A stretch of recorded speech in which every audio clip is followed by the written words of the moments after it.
Right ඉතින් O level exam එක දැන් ඉවර වෙලා තියෙන්නේ. ඕලෙවල් ලියපු ළමයින්ගෙන් 65% 75% අතර ශිෂ්‍ය ප්‍රමාණයක් තමයි ඒවල කරන්න සුදුසුකම් ලැබෙන්නේ. ඉතින් දත්ත වාර්තාවල සඳහන් වෙච්ච කාරණාවක් තමයි මම මේ කිව්වේ. ඉතින් ඒක මේ අවුරුද්දේ වෙනස් වෙන්නත් පුළුවන්, ඊට වඩා වැඩි වෙන්නත් පුළුවන්. නමුත් ඉතින් සාමාන්‍යයෙන් 65% 75% අතර ප්‍රමාණයක් තමයි ඒ ලෙවල් වලට සුදුසුකම් ලබන්නේ. රයිට් ඒ වගේම තමයි ඕලෙවල් කියන්නේ යම් තාක් දුරකට තරගකාරී විභාගයක් තමයි. නමුත් ඒවල කියලා කියන්නේ ඕලෙවල් වලට සාපේක්ෂව ඉතාමත් තරගකාරී විභාගයක්. ලංකාවේ තියෙන සියලු විභාග ගත්තත් ඒ අතරින් ඉහළම තරගකාරී විභාගයක් විදිහට ඒ ලෙවල් විභාගය අපිට නම් කරන්න පුළුවන්. ඉතින් ඔයාලා ඒ ලෙවල් විභාගයට අවශ්‍ය විෂය ධාරාවක් තෝරගන්නකොට ඒ බුද්ධිමත්ව තෝරා ගන්න අවශ්‍ය වෙනවා. ඒකට හේතුව තමයි ඔයාලගේ අනාගතය ඒ වගේම වෘත්තීය ජීවිතය රඳා පවතින්නේ ඒ ලෙවල් කියන සාධකය මත. එතකොට ඒ ලෙවල් කියන්නේ එක සාධකයක්. ඒක මත තමයි ඔයාලගේ අනාගතය සහ වෘත්තීයමය ජීවිතය රඳා පවතින්නේ. රයිට් ඒ වගේම තමයි තවත් විදිහකට එක කිව්වොත් එහෙම ඕලෙවල් විභාගයේ නැති ඒ ලෙවල් විභාගයේ තියෙන ඉසෙට් ස්කෝර් එහෙම නැත්නම් අපි කියනවා ඉසෙට් අගය, අන්නේ කියන අගය මත තමයි ඔයාලගේ විශ්වවිද්‍යාල ප්‍රවේශය තීරණය වෙන්නේ. මම එහෙම කිව්වේ ගොඩක් අය ඉතින් බලාපොරොත්තු ඒ වලින් හොඳ ප්‍රතිඵලයක් අරගෙන විශ්වවිද්‍යාල ප්‍රවේශයක් ලබා ගන්න. ඒකනේ ඉතින් ඔයාලගේ සාමාන්‍යයෙන් අපි ළමයි 100ක් ගත්තොත් ඒ 100කින් ළමයි 95ක වගේ බලාපොරොත්තු වෙන්නේ හොඳ ප්‍රතිඵලයක් එක්ක විශ්වවිද්‍යාල ප්‍රවේශයක් අරගන්න එක. ඉතින් ගොඩක් අය තමන්ගේ කැමැත්තට ඒ වගේම ළඟ ඉන්න යාළුවා ඒ වගේම දෙමාපියන්ගේ බලපෑම නිසා තමන්ට සුදුසු නැති විෂය ධාරාවක් තෝරා ගැනීම මෑතකදී සිදුවන බොහොම ජනප්‍රිය අත්තරද්දක්. ඉතින් අන්නේ අත්තරද්ද නිසා ගොඩක් අය අවසානයේ උසස් පෙළ අවසානයේදී ගොඩක් ලොකු අපහසුතාවලට පත් වෙනවා. ඉතින් ඒක නිසා ළමයි බොහොමයකට තමන් කරන විෂය ධාරාවේ සාමාර්ථ 3ක්වත් ලබා ගැනීම අපහසු වෙලා තියෙනවා. සාමාන්‍යයෙන් 2022 වගේ කාලවලට ගියොත් මේක තමයි ලංකාවේ වැඩියෙන්ම යුනිවර්සිටි සිලෙක්ට් වෙච්ච අවුරුද්දක් විතර කියන්න පුළුවන්. ඉතින් එතනදිත් ළමයි 15ත් 17ත් අතර ප්‍රමාණයක් උසස් පෙළ විෂයන්ගෙන් එකක් හෝ අසමත් වෙලා තියෙනවා. ඒ කියන්නේ ඔයාලා දන්නවා විෂය ධාරාවෙන් විෂය ධාරාවක අනිවාර්යෙන් සබ්ජෙක්ට්ස් 3ක් තියෙනවා. එතකොට මේ සබ්ජෙක්ට්ස් තුනෙන් අඩුම තරමේ එකක් හෝ එයාලා අසමත් වෙලා තියෙනවා 17ක් 15ත් අතර ප්‍රමාණයක්. ඉතින් මේක ඇත්තටම ලොකු ප්‍රමාණයක්. ඔයාලා දන්නවා විශ්වවිද්‍යාල ප්‍රවේශය 2022 වර්ෂයේ තමයි ගොඩක් ඉහළ ලෙස ලංකාවේ වාර්තා වුණේ. ඉතින් 15ත් 17ක් විතර ප්‍රමාණයක් එදිනුත් අසමත් වෙලා තියෙනවා එක විෂයක් හෝ එයාලගේ උසස් පෙළ විභාගයේදී. ඔයාලා දන්නවා උසස් පෙළ විභාගයෙන් එක විෂයක් හරි අසමත් කියලා කියන්නේ සම්පූර්ණ උසස් පෙළ විභාගයේම අසමත් කියන එක තමයි එතනින් ඔප්පු වෙන්නේ. ඉතින් අන්න ඒක නිසා තමයි ඔයාගේ උසස් පෙළ විෂය ධාරාව බුද්ධිමත් ලෙස තෝරා ගැනීම ඔබ විසින්ම කළ යුතු වෙන්නේ. රයිට් ඉතින් අපි ඔයාලට ප්‍රධාන පීවර 3ක් මේකෙදි පැහැදිලි කරනවා. ඔයාලට වගේ විෂය ධාරාව තෝරගන්න ඕන කොහොමද කියන දේ ගැන. ඉතින් මම හිතනවා දෙමාපියන්, ඒ වගේම ශිෂ්‍යයින්, ඒ වගේම ගුරුවරුන් මේ ගැන අනිවාර්යයෙන්ම දැනුවත් වීම සහ දැනුවත් අනිත් අයව දරුවත් කරවීම සිද්ධ කරන්නත් අවශ්‍ය වෙනවා. ඉතින් පළවෙනි එක තමයි ඔයාලා දන්නවා දැනටත් ඕලෙවල් මානසිකත්වයක් කියන එක තමයි ගොඩක් ළමයින්ගේ තියෙන මේ ඕලෙවල් කියන මානසිකත්වයේ මිදිලා ඒ ලෙවල් විෂය පරාසය අවබෝධ කර ගැනීම තමයි වා පළවෙනි පොයින්ට් එක විදියට කරන්න අවශ්‍ය වෙන්නේ. එතකොට මම මේක මෙහෙම පැහැදිලි කරන්නම්. එතකොට සාමාන්‍යයෙන් ඕලෙවල් කාලේ බොහොමයක් ළමයි ඕලෙවල් විභාගයට සූදානම් වෙන්නේ ටිකක් අර අපි කියනවා කැපැසිටි එකක් පැත්තෙන් නැත්නම් ධාරිතාවයක් විදියට ගත්තොත් එහෙම ගොඩක් අඩුවෙන් තමයි යාලා ඕලෙවල් එක්සෑම් එක වෙනුවෙන් රෙඩි වෙන්නේ. නමුත් ඒ ලෙවල් කියන්නේ ඊට වැඩි හාත්පසින්ම වෙනස් කාල සීමාවක්. එතනදී ඔයාලගේ කැපවීම වැඩි කරන්න සිද්ධ වෙනවා. ඒ වගේම තමයි ඔයාලගේ ඕලෙවල් කාලේ නොකරුණු එදිනදා අධ්‍යයන වැඩ ඒ ලෙවල් කාල සීමාව තුළ අනිවාර්යයෙන්ම සිදු කරන්න වෙනවා. මොකද ඒ ලෙවල් කාලේ වගේ ඕලෙවල් කාලේ වගේ ඒ ලෙවල් ලියලා හරියන්නේ නැහැ. ඉතින් අන්නේ කියන මානසිකත්වයෙන් මිදිලා ඒ ලෙවල් කියන මානසිකත්වයට ඉස්සෙල්ලම පැමිණීම තමයි මෙතනදී වෙන්න ඕන. ඒක නිසා ඕලෙවල් දැන් ඔයාලා ලියලා ඉවරයි. ඕලෙවල් එක්සෑම් එකේ ප්‍රතිඵල එන්නේ කවද්ද? ඒක ආවට පස්සේ මම විෂයක් තෝරගන්න ඕන. එහෙම අවශ්‍ය නැහැ. ඔයා කල්ලි ධම්ම ඔයාලගේ මේ ගෙවෙන කාලය ඒ ලෙවල් මොකද අපිට ලැබෙන්නේ සීමිත අවුරුදු ප්‍රමාණයක්. ඒක නිසා ඕලෙවල් එක්සෑම් එක වෙනුවෙන් මොකද විෂය පතේ සෑහෙන්න තියෙනවා. දැන් ඉදම්ම ඒ ලෙවල් වලට සූදානම් වෙන්න කියලා ඔයාලට මතක් කරනවා. ඒ වගේම තමයි ඔයා මොන විෂය ධාරාව තෝරගත්තත් අධ්‍යයන කටයුතු සමග දිනපතා සම්බන්ධ වීම නම් කරන්න ඕන දෙයක්.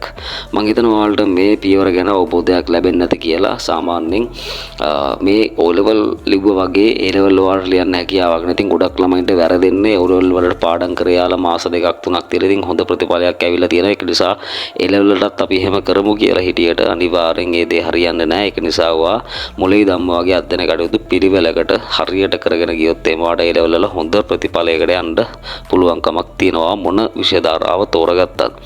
රයිට්. දෙවෙනි එක තමයි හැකියාව සහ දක්ෂතාවය මත තමයි ඔයා විෂය තෝරා ගැනීම සිද්ධ කරන්න ඕන. ඉතින් මෙන්න මෙතනදී තමයි ගොඩක් ළමයි ලොකුම වැරද්ද කරගන්නේ. ගොඩක් ළමයි Tamanට දක්ෂතාවයක් නැති විෂය ධාරාවක් තෝරා ගැනීම නිසා මම අර වීඩියෝ එකේ මුලින් කියපු සිත් සංසිද්ධි වලට බලපෑමට ලක් වෙන්නේ. මම මුලින් කිව්වා ගොඩක් ළමයි A level exam එකේ 15ක් 17ක් අතර ප්‍රමාණයක් විෂයන් අසමත් වෙලා තියෙනවා. ඉතින් මෙන්න මේ ඉරණම අත් වෙන්නේ A level විෂය ධාරාව හරියට Tamanට ගැළපෙන විෂය ධාරාව තෝරා නොගැනීම නිසා.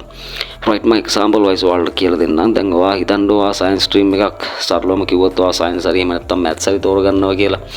ඉතින් මෙතනදී ඔයා මේ තෝරා ගැනීම සම්බන්ධයෙන් ඔයා අධ්‍යයනය කරන්න ඕන නැත්නම් ඔයා ફોකස් කරන්න ඕන සිද්ධීන් ගණනාවක් තියෙනවා. ඉතින් සාමාන්‍යයෙන් ඔයා maths හරි එහෙම නැත්නම් science හරි තෝරගන්නවා නම් මේ දෙකටම අනිවාර්යයෙන්ම ගණිත හැකියාව අපිට සෑහෙන්නම අවශ්‍ය කරනවා. ඒ වගේම තර්කානුකූලව හිතීම සහ තර්ක භාවිතා කරමින් ප්‍රශ්න වලට පිළිතුරු සැපයීම, ඒ වගේම ගණනය කිරීම සිද්ධ කරන්නත් ඔයාට සිදු වෙනවා.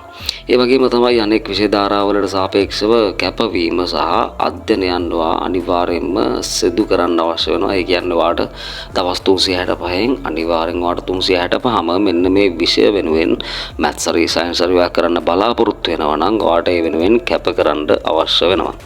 ඉතින් අපි තව උදාහරණයක් ගියොත් එහෙම වාණිජ්‍ය විෂය ධාරාව ගැන පොඩ්ඩක් අපි හිතලා බලමු. ඔයා තෝරගන්නවා නම් ඒ වාණිජ්‍ය විෂය ධාරාව ඔයාට සාමාන්‍ය ගණිත හැකියාවක් තිබීම අවශ්‍ය වෙනවා. ඉතින් අර maths සහ science කියන සබ්ජෙක්ට් දෙකට සාපේක්ෂව ගණිත හැකියාව තරමක් අඩු වුණට අවුලක් නැහැ. මොකද තර්කානුකූලව ගණිත විසඳීම් කරන්න ටිකක් අඩුවෙන් තමයි වාණිජ්‍ය විෂය ධාරාවේ තියෙන්නේ. ඉතින් ඔයාට science සහ maths කියන ඒ කියන්නේ physical සහ science stream එකෙන් තෝරගන්නවා නම් ඔයා සබ්ජෙක්ට් එකක් අනිවාර්යයෙන්ම තර්කානුකූලව ගණිත විසඳීමේ හැකියාව ඔයාට අනිවාර්යයෙන්ම තියෙන්න ඕන. ඒ වගේම තමයි අපි වාණිජ්‍ය විෂය ගැන කතා කරේ. ඉතින් අධ්‍යයන කොටස් නිවැරදිව පාඩම් කිරීම, ඒ වගේම මතක තබා ගැනීම වාණිජ්‍ය විෂය ධාරාවක් තෝරගන්නවා නම් ඔයා වැඩි වශයෙන්ම සිදු කරන්න අවශ්‍ය වෙනවා. අන්න ඒ වගේ දැන් ඔයාට තේරෙනවා ඇති දැන් ඔය කියපු අපි විෂය ධාරාවන් කරපු ඔයාලගේ අයියලා අක්කලා ඉන්නවා නම්, ඒ වගේම ඔයාලගේ ගුරුවරයෙක් හෝ ගුරුවරියක් ඉන්නවා නම් ඒ විෂය පරාසය පිළිබඳව යාළගෙන් තවදුරටත් විමසලා මොන වගේ විෂය පරාසයක්ද තියෙන්නේ, මොන වගේ මාතෘකාද තියෙන්නේ, මොන වගේ දේවල්ද අපිට ඉගෙන ගන්න සිද්ධ වෙන්නේ, එතකොට මේ දේ මට කරගන්න පුළුවන්ද කියන දේ ගැන ඔයා දල අවබෝධයක් ලබා ගන්න අවශ්‍ය වෙනවා. මොකද ඒක තමයි ඔයා අනිවාර්යයෙන්ම කරන්න ඕන. මොකද ඔයාලගේ දෙමාපියෝ කියන්නේ ඉඳ තියෙනවා සයන්ස් කරන්න. මොකද දෙමාපියෝ දැන් මගේ අම්මා තාත්තා උනත් බලාපොරොත්තු වෙන්නේ මාව හොඳ තැනකට හොඳ දේ කරගෙන යන්න. ඉතින් ගොඩාක් දෙමාපියෝ ලංකාවේ ඉන්න බලාපොරොත්තු වෙන තමන්ගේ දරුවා එක්ක වෛද්‍යවරයෙක් කරන්න, එහෙම නැත්නම් අපි කියනවා ඉංජිනේරුවෙක් කරන්න. ඉතින් ඒකට සමහර ළමයින්ට ඒක ගැලපෙනවා. එයාලගේ කරන කැපවීම මත සමහර ළමයින්ට ඒක ගැලපෙන්නේ නැහැ. ඉතින් එතනින් මෙයාලගේ අනාගතය විනාශ වෙලා යන්න ඉඩ තියෙනවා. ඒක නිසා ඔයාලා හරියට තීරණය කරන්න ඕන ඔයාට හැකියාව සහ ඔයාගේ දක්ෂතාවය මත ඔයා ඒ විෂය තෝරා ගැනීම වැදගත් වෙනවා. ඒ වගේම ඔයා අනිවාර්යයෙන් මොන විෂය ධාරාව තෝරගත්තත් මම අර කලින් කියපු පොයින්ට් එක වඩා වැදගත් වෙනවා. ඒ කියන්නේ ඔයාගේ කැපවීම අංක 1 මේ A level ඔයා කරන්න යනවා නම් right. ඉතින් මම හිතනවා මේ පොයින්ට් එකත් ඔයාට තේරෙන්නේ නැත කියලා. ඉතින් අපි යනවා මේ මම කතා කරන වීඩියෝ එකේ කතා කරන තුන්වෙනි සහ අවසාන පොයින්ට් එක ගැන වාට කියලා දෙන්න. ඔයා හිතන්න දැන් සාමාන්‍යයෙන් ඔයා තෝරගන්නා විෂයක්, ඒකට තෝරා ගන්නා විෂය ධාරාව අනුව උසස් අධ්‍යාපන අවස්ථා සහ එහෙම නැත්නම් රැකියා අවස්ථා පිළිබඳව යම් තාක් දුරකට දැනුවත් වෙන්න ඕන. ඉතින් මම මේ කියන්නේ යන දේ නම් ඇත්තටම ගොඩක් වැදගත් වෙන්නේ කලා විෂය තෝරා ගන්න ළමයින්ට තමයි, නැත්නම් විශේෂයෙන්ට තමයි වැදගත් වෙන්නේ. කලා විෂය ධාරාවෙන් විෂයයක් ගත්තොත් එහෙම විෂයන් ගණනාවක් තියෙන නිසා ඔයා සුදුසු විෂය ධාරාව අපිට කියන විෂයන් 3ක් තියෙනවා. තව තෝරගන්න ඕනනේ. එතකොට මේ කලා විෂය ධාරාවෙන් ඔයා ප්‍රධාන විෂයන් 3ක් තෝරා ගැනීම අවශ්‍ය වෙනවා. ඉතින් ඔයාට ගැළපෙන සහ ඔයා බලන්න ඕන මේවා තෝරගන්න විෂය ධාරාවට ලංකාවේ ගත්තාම උසස් අධ්‍යාපන වර මොනවා හරි උසස් අධ්‍යාපනයේ පැත්තෙන් ඔයාට ඉස්සරහට යන්න සුදුසුකම් තියෙනවද ඒ විෂයන් වලට?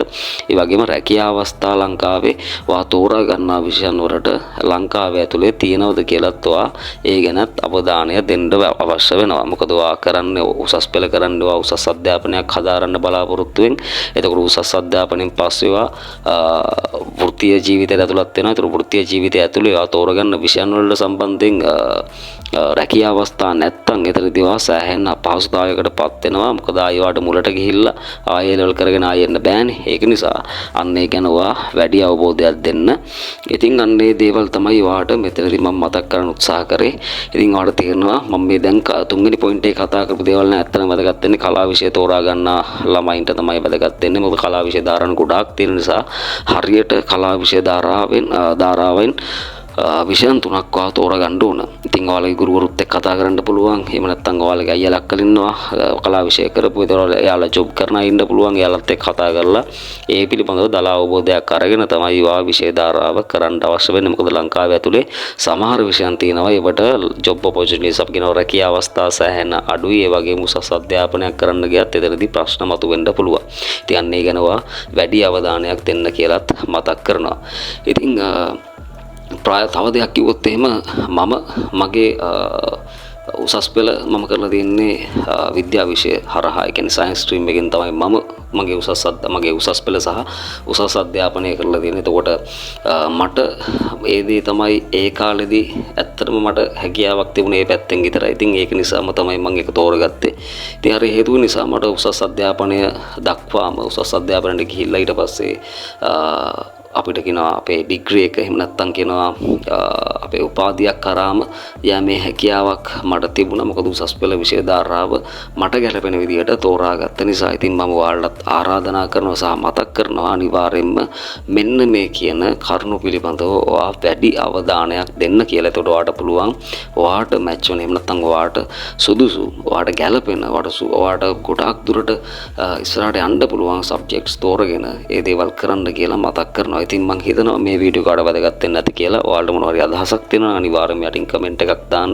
ඒ වගේම වීඩියෝ එක හොඳයි නම් ලයික් කරන්න. ඒ වගේම channel එක subscribe කරලා නැත්නම් අනිවාර්යයෙන්ම channel එකත් subscribe කරන්න. ඉදිරියේදී මේ වගේ වීඩියෝස් වගේම අපේ channel එකෙන් දාන ඒ වගේම English lessons ඒ වගේම ඔයාලට science වලට අවශ්‍ය කරන විද්‍යා පාඩම් වලට අවශ්‍ය කරන කොටස් ඒ වගේම තාක්ෂණය සම්බන්ධයෙන් මේ කියන පුළුල් පරාසයක් ඔයාලට මේ YouTube channel එක හරහා ඉදිරියේදී නරඹන්න හැකියාවක් තියෙනවා. බොහෝමයක් අධ්‍යාපනික කොටස් මේ channel එක හරහා ඉදිරියේදී කතා කරන්න නියමිත වෙලා තියෙනවා.